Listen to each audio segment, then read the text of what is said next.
Alright, who's happy to be here? Alright, I brought my group from Push. I know there's a bunch of schools. There's Metro in the building. Where's Metro at? Okay, the Academy's in the building? Yeah, Urban Arts? Make the Road? Okay, what about Hive? Hive Digital Media? All of us. All of us? Yeah. Okay, cool. There we go. So as you guys know, as some of you guys know, my story has been all over. I'm going to sum up the story for you guys. I had a deaf friend. He lives a few blocks away from me. My parents are deaf, so my community is deaf as well. And every day I would meet up with him and we would go and we would go to school together. Obviously he's deaf, and the community I'm from, East Flatbush, is very hard to get around. So, you know, one day out of, I believe I was like 13, and I went to his house. I was waiting outside for a little bit, and you know, the cops circled the block one time, twice, 3 times, and the 4th time they stopped. And that's when I was just like, okay, because at this age, you know, you think about becoming a cop. Sometimes you think about becoming a police officer, like, oh, I want to be a firefighter. So then they stopped me and they come up to me, but I still wasn't ready for this. They were like, oh, what are you doing? How old are you? I was telling them I'm 13, officer.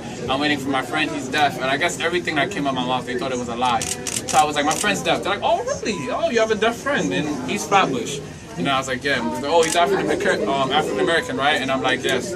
So then they went around the 5th time, and that's when they came back and stopped me. They threw my bags to the floor. They emptied my pockets. They were saying, oh, you know, we don't appreciate you lying to us. If you lie, you're going to end up in jail. You see that cemetery? Because I live behind the cemetery. You see that? That's where you're going to end up. You don't mess with people like us. And at that moment, I was honestly frightened. That moment, I picked him up. I dropped him to school. I went home. I didn't go back to school for a month. And that shouldn't have to happen to anybody, you know. I started thinking about how I dressed myself. I started changing my route to school. My route went from 15 minutes to 45 minutes just to get to school. I didn't walk to school. I took 3 buses when I could have just took 1 and just walked the block. So I literally did every transfer I could just to be dropped in front of my school.